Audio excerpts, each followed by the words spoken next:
Mon papa m'a téléphoné en me disant, c'est vrai qu'il a du psoriasis sur les mains un petit peu et sur les coudes. Et il me demandait si je pouvais pas lui faire quelque chose. Donc j'ai pris mes bouquins, donc j'ai pris le bouquin SOS Peau pour une peau saine et apaisée à la page psoriasis. Et donc j'ai regardé ce qu'il recommandait. Donc il recommandait de l'huile essentielle de cyste, mais je n'en ai pas. De l'huile essentielle d'immortel, je n'en ai pas non plus. De l'huile essentielle d'eucalyptus citronné. Alors moi, je n'ai que de l'eucalyptus radié. Alors je vais utiliser ça parce que c'est respiratoire et purifiant. Donc bon, respiratoire on s'en fout, mais purifiant pourquoi pas. Ils disent d'utiliser de l'huile essentielle de myrrhe, mais ça j'en ai pas non plus. De l'huile de bourrache ou d'onagre. Alors moi j'ai de l'huile de bourrage, donc c'est parfait. Ils disent d'utiliser de l'huile de nigel. Ça aussi j'en ai, donc c'est parfait. Mon bouquin s'est refermé. Ils disent d'utiliser un macérat huileux de calendula. Ça, je n'en ai pas. Et j'ai pris aussi ma Bible des huiles essentielles. Donc ce bouquin-là. Et eux, ils disent donc tac tac tac de mettre du romarin à verbenone. Moi j'ai du romarin comme ça, donc c'est ce que je vais prendre. De mettre de l'hélicris italienne, je n'en ai pas. Du palmarosa, ça j'en ai. De mettre du géranium rosa, je n'en ai pas. De l'huile végétale de millepertuis, je n'en ai pas. L'huile de bourrache, je vous l'ai déjà montré. Et de l'huile essentielle de rose musquée. Et ça tombe bien, j'avais une petite dose comme ça, donc je vais l'utiliser. Et je vais mettre ça dans un petit pot. Je vais faire un mélange avec du beurre de karité. Voilà, donc j'aime bien faire de ce genre de choses. Par contre, je me questionne, voilà, c'est que genre je veux soigner ça. Et en fait, j'ai largement pas ce qu'il faut, puisque il y a plein d'huiles essentielles que je n'ai pas. Et pourtant, j'ai pas mal d'huiles essentielles, oui, j'en ai quand même pas mal.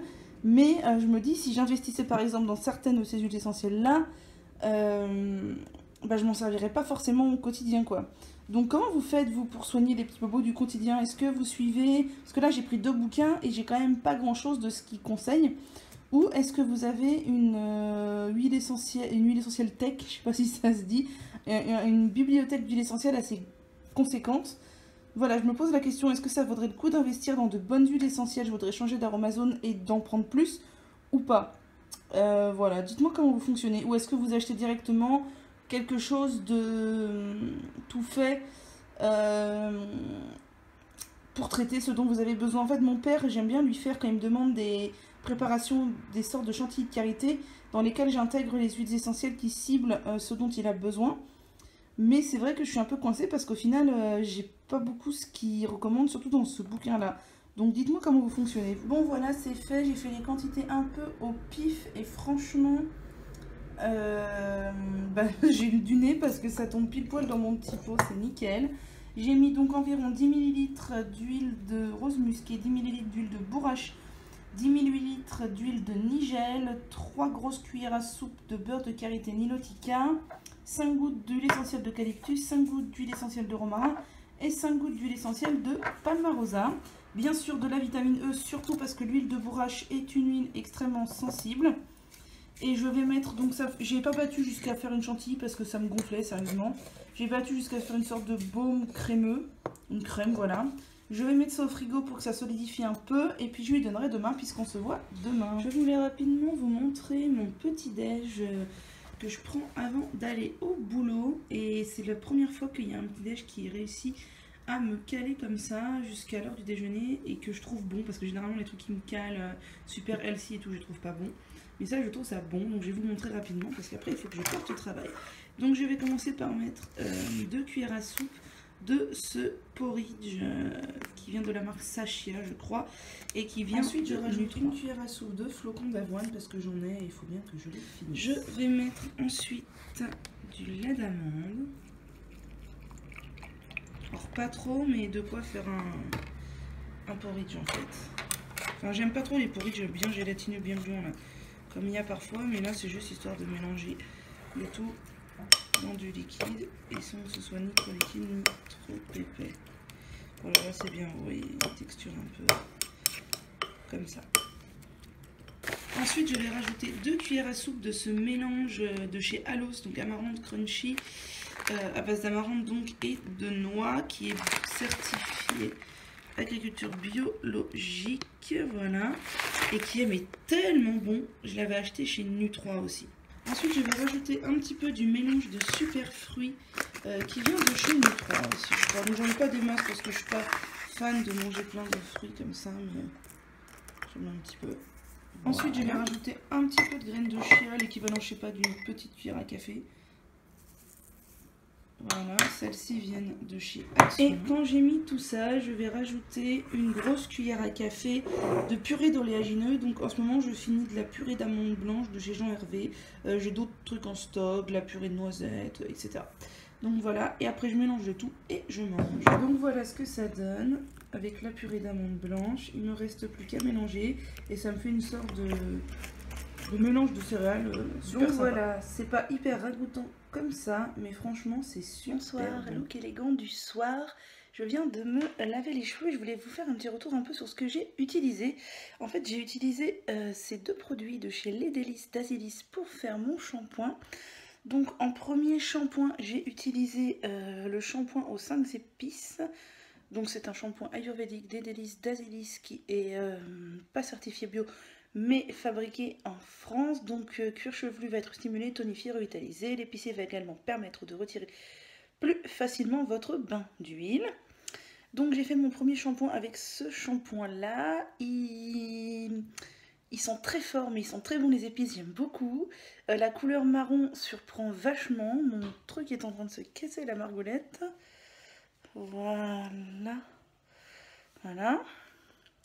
Donc la couleur marron foncé surprend vachement, mais ils sont hyper bons. Il s'applique très bien, il est assez épais et il mousse pas beaucoup. Enfin, du moins pour un premier shampoing, il mousse pas beaucoup, mais ça m'a pas trop dérangé. Puis j'ai rincé et j'ai fait un deuxième shampoing avec la crème sucrée. Ça tient mieux. Donc j'ai fait un deuxième shampoing avec la crème sucrée, donc qui est un shampoing hydratant, toujours des Délices d'Azilis, donc une marque ayurvédique fabriquée en France. Voilà. Ce soin lavant douceur réhydrate votre cuir chevelu et vient réveiller la vraie nature de vos cheveux. Ils sont beaucoup plus sucrés. J'avais presque l'impression qu'ils sentaient la noix de macadamia, mais j'ai pas regardé la compo. Ça se trouve, il y a de la noix de macadamia. Faudrait que je regarde parce que la liste est quand même assez longue. Ça sent beaucoup plus doux, beaucoup plus sucré. Il est aussi un peu épais, mais moi j'aime bien. J'aime pas trop les shampoings hyper liquides. Et il a moussé un peu plus que le premier. C'était pas non plus de la mousse énorme pour ceux qui cherchent de la mousse, mais moi je m'en fous un peu. Donc il a moussé un peu plus, il a bien lavé. J'ai eu la sensation, juste en rinçant vite fait comme ça, que mes cheveux étaient très très doux.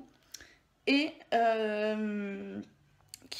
ça les avait démêlés un peu. Alors à voir si ça ne contient pas des ammonium quaternaire, mais je pense pas que ça en contienne. Donc voilà, faudra voir après la séchage qu'est-ce que ça va donner. Qu'est-ce que je voulais dire? Oui, je n'avais pas fait de masque sur mes cheveux avant, donc je ne vais pas du tout tester si ça a un pouvoir à l'avant sur les masques. Ils disent que ça lave les bains d'huile. Par contre, mon gros bémol là-dessus, et franchement ça me déçoit vachement, c'est que le deuxième ingrédient, c'est du sodium cocosulfate. Et moi, j'ai été convaincue que j'avais acheté des shampoings méga clean, sans sulfate, même si le sodium cocosulfate est le plus doux qu'il existe des sulfates, ça reste un sulfate et généralement mon cuir chevelu ne l'aime pas trop, ça me procure quelques démangeaisons. Donc j'espère que d'ici demain ou après-demain, généralement c'est au bout de... Ouais, ça peut être directement au bout de 2 jours, je n'ai pas de démangeaison parce que les deux contiennent en deuxième ingrédient du sodium cocosulfate, donc c'est qu'il y en a beaucoup dedans. Je suis super déçue, j'avais pas regardé avant de l'acheter parce que moi je m'étais dit j'achète un shampoing ayurvédique français super clean et quand même assez haut de gamme. Il est évident que ce sera des tensioactifs super doux. Et en fait c'est pas le cas. Voilà, je suis un peu déçue.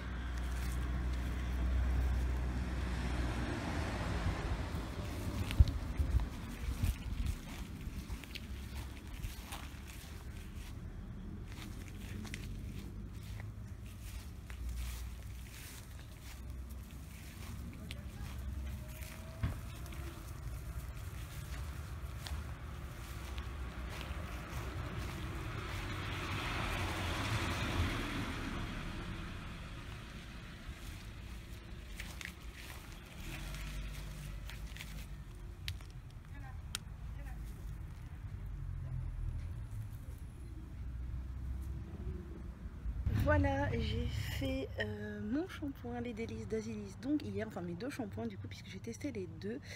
Et mes cheveux ce matin donc étaient super propres. J'ai fait une tresse pour la nuit, enfin deux tresses, donc c'est pour ça que les ondulations sont un peu bizarres. J'ai pas trop aimé le rendu, mais enfin, c'est pas de ça qu'on parle.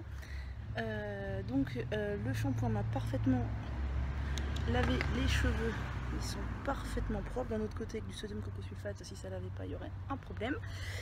Et ils sont tout doux. Alors c'est très rare que j'ai les cheveux aussi doux avec juste un lavage, parce que j'avais même pas fait de masque avant. Ça m'arrive hyper rarement, donc c'est un point à noter.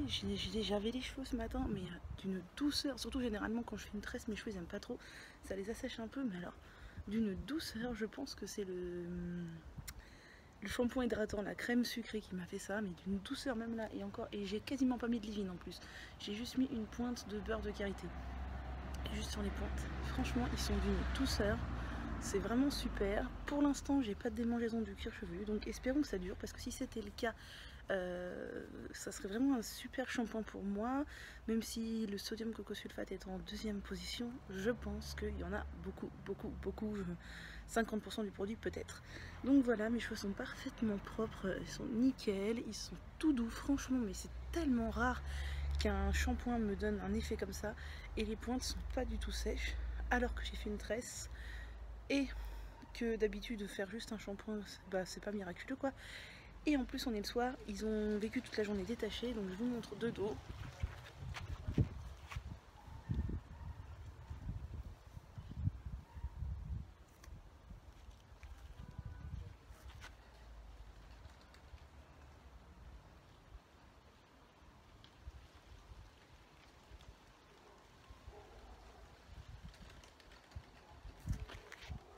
Donc voilà, malgré le sodium cocosulfate, je suis plutôt contente parce que mes cheveux ont l'air d'avoir beaucoup aimé.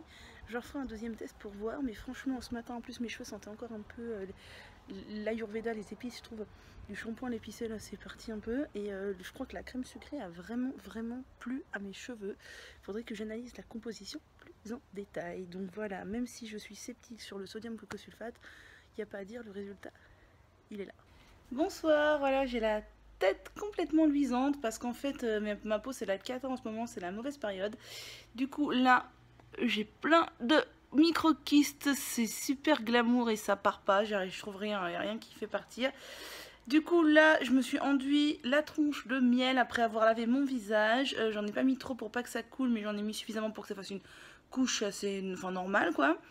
Puisque le miel c'est super apaisant, c'est cicatrisant, c'est hydratant.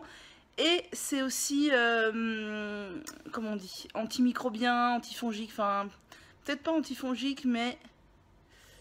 ah ben j'ai perdu le mot. Flûte, c'est... Oui, c'est ça, ça purifie quoi, c'est purifiant, voilà. Donc je vais laisser poser, je vais essayer de laisser poser au moins 1 heure ce soir. Voilà, toute la soirée si je peux, donc plus 1 ou 2 heures, pour que ça fasse vraiment effet. Et j'espère voir un bénéfice sur ma peau qui est pas top. Regardez Perle, elle me fait trop rire. Elle a toujours son bac d'herbe à chat qui est complètement foutu depuis bien longtemps. Il a complètement séché, il a fait son temps. Mais je lui enlève pas parce qu'elle adore passer sa vie à dormir dedans. Alors là, comme il fait très chaud sur le balcon, je lui ai rentré à l'intérieur. Mais quand il fait meilleur le soir ou quand il fait moins chaud, je lui mets dehors et elle est toute contente. Et ma mémère, elle dort dans son bac d'herbe à chat toute desséchée. Hein, mémère? Mémère, tu fais dodo? Voilà la plus belle.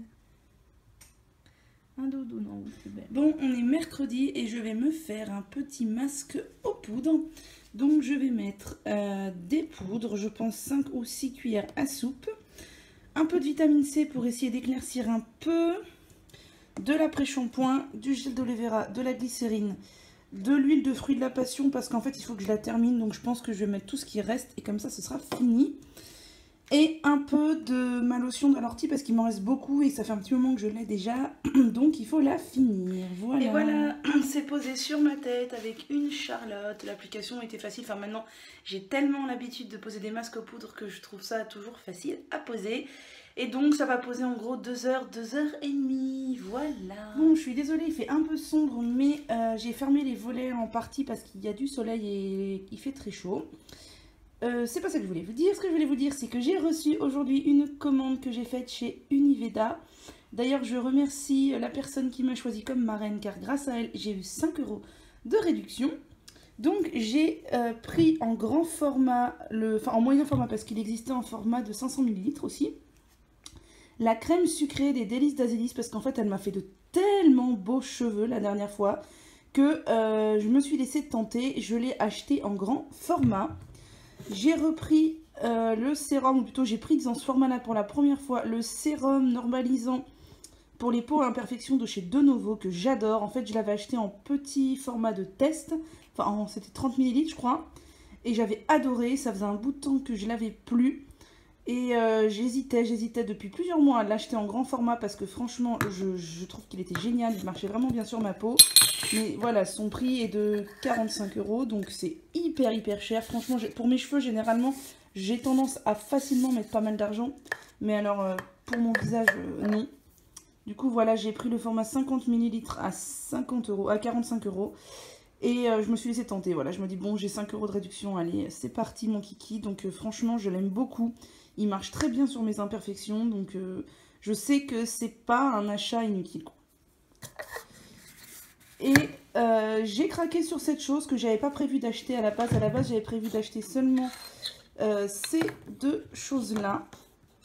Et puis j'ai vu ça sur le site et ça m'a fait de l'œil. C'est une lotion après shampoing de la marque Douce Angevine. Donc en fait, donc c'est pour la beauté des cheveux. Donc si on lit, donc après le shampoing dilué 1 à 3 cuillères à soupe dans un bol d'eau. Bien répartir, frictionner légèrement et envelopper 3 à 5 minutes vos cheveux dans une serviette, ne pas rincer. Donc ça, je trouve ça génial. En fait, c'est pour le dernier rinçage. Alors, qu'est-ce qu'il y a dedans? Du vinaigre de cidre, 12 plantes et fleurs, dont du romarin, de la lavande sauvage, de la sauge, de la marjolaine et du thym. Ça, franchement, ça va être tip top en dernier rinçage. J'ai vraiment hâte de tester. Je vais tester pour la première fois ce soir. J'ai aussi reçu une commande de Lorraine Caddy. Elle fait vraiment très souvent. Une commande Lorraine Caddy que j'ai passée directement sur le site de la marque, parce qu'en fait, je trouvais pas de boutique revendeur qui revendait ce que je voulais. Donc, comme il faisait vente en ligne, j'ai choisi ça. Donc, j'ai craqué sur des shampoings, en fait. J'avais jamais osé tester la marque Lorraine Caddy avant, parce que j'ai toujours entendu dire que les compositions étaient tronquées. Et depuis peu, j'entends quand même des personnes relativement fiables en parler et en bien. Du coup, je me dis que si ça se trouve, les compositions sont bien. J'ai même pas regardé, je vous avoue. Et donc, je vais vous montrer ce que j'ai acheté. Donc, j'ai acheté 4 shampoings, dont 3 en mini dosette et en double, en fait, puisque j'ai acheté des doublettes pour les offrir. Donc, j'ai acheté le shampoing naturel ayurvédique pour cheveux normaux à sec au jasmin. Donc, j'ai regardé, il contient du coco-glucidose en premier tensioactif et du sodium cocosulfate en deuxième tensioactif. C'est quand même dommage parce que moi je suis un peu sensible au sodium cocosulfate. Mais si ça fait comme les shampoings, les délices d'Azelis, ça peut être très bien sur moi, donc à voir. C'est pour ça que j'ai pris des petites dosettes de toute façon, puisque ça me fait 2 shampoings. Et au pire, si ça ne me convient pas, bah, je ne rachète pas. J'ai pris celui donc à la rose et au miel, dont j'ai entendu beaucoup de bien, qui contient probablement... qui ne contient pas les mêmes tensioactifs, puisqu'on a en premier lieu de la poudre de la... Je ne sais pas ce que c'est, du sapindus mucorossi, de la rose sans doute, un extrait, la poudre de Reta, du miel, du décylglucidose, nanana, et visiblement il n'y a pas de sodium cocosulfate dans celui-là. Ah tiens, donc c'est intéressant. Il n'y a pas les mêmes tensioactifs dans tous leurs shampoings. Donc voilà, celui au miel et à la rose, visiblement, ne contient pas de sodium cocosulfate. C'est bon à savoir. Donc pareil, j'en ai pris 2 pour en offrir un. J'ai pris celui à l'hibiscus, donc qui est pour les cheveux secs et abîmés. Alors là, quels sont les tensioactifs? C'est celui-là qui me faisait le plus d'œil. Donc aqua, coco-glucidose, sodium cocosulfate.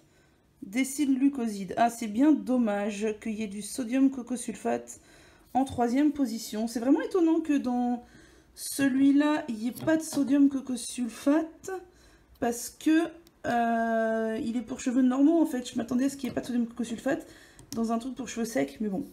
Et celui-là, je l'ai pris en grand format, parce qu'en fait, il était épuisé en dosette, et il me faisait vraiment de l'œil...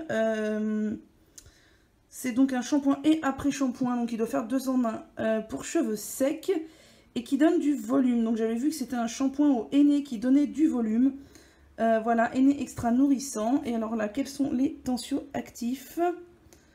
De la poudre de Reta, de l'aloe vera, du décylglucidose, du shikakai, de la glycérine, ça c'est génial.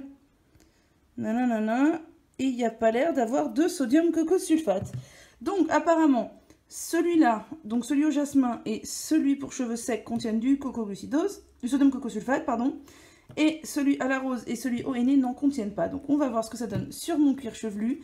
Et en cadeau, j'ai eu ce petit savon, donc jasmin bergamote relaxant. Et le colis, il sentait tellement fort et tellement bon. On sent direct quand c'est des produits ayurvédiques. Vous êtes plusieurs à m'avoir demandé si j'avais reçu mes petits pots commandés sur AliExpress. Donc en fait, pour celles qui ne savent pas ce que c'est, a priori ce sont des pots qui étaient vendus chez Ikea mais qui n'existent plus. Donc je ne sais pas depuis combien de temps ils ne sont plus vendus. C'était des pots pour ranger les accessoires de cuisine. Moi je voulais m'en servir comme Artraum, donc de la blogueuse Artraum et youtubeuse, pour ranger mes accessoires à cheveux parce que je trouve ça hyper joli. Et la collection de remplacements qu'ils ont sorti chez Ikea est toute en plastique, toute moche. Enfin bref, c'est pas ça que je voulais du tout. Donc le principe, c'est qu'on les suspend en fait par là. On les accroche à une barre et ça fait hyper joli. Donc moi, j'ai cherché un peu partout sur le net si j'en trouvais. J'ai fini par en trouver sur AliExpress. Alors bien plus cher que chez Ikea parce que je crois que chez Ikea, c'était un truc genre 3-4 € le pot. Et moi, je crois que je les ai payés 7 €, un truc comme ça. Donc bon, tant pis. Chez Ikea apparemment il n'y avait que des blancs. Moi j'ai choisi d'en prendre des blancs et des roses parce que j'en ai trouvé des blancs et des roses. Il y a beaucoup de vendeurs qui en vendent chez AliExpress. Moi j'ai choisi un des vendeurs qui vendait le moins cher parce qu'on peut trouver vite des pots à plus de 10-12 €. Et donc je les ai bien reçus. J'avais un peu peur de commander des choses fragiles chez AliExpress mais c'est bien arrivé. Donc il me faut maintenant que je puisse les fixer dans ma chambre. En fait j'ai passé une commande chez Ikea puisque je devais changer ma commode qui a malheureusement rendu l'âme. Et donc il faut une barre en fait, une barre à fixer au mur pour les suspendre. Donc j'ai commandé la barre aussi chez Ikea. Mais je pense que c'est à cause de la rentrée. Ikea a un délai de livraison de 1 mois. Donc je recevrai ma commode et ma barre le 15 octobre. Donc vous verrez ça, mais bien plus tard. Il fait chaud, j'ai envie de goûter. Donc c'était le moment de me faire un méga smoothie. Je vais donc me mettre des bananes congelées. D'ailleurs c'est bien parce que je vais en user un peu et j'en ai d'autres qui sont un peu avancés, donc je pense que je vais les congeler aussi. Je vais mettre des fraises congelées qui viennent de chez Cora, je crois bien, elles sont pas bio. Une nectarine, du lait d'amande et de la poudre de maca, donc qui est un super aliment. Et voilà, ça mon smoothie, il a une couleur trop belle et il est tout frais, ça va me rafraîchir, ça va être super bon.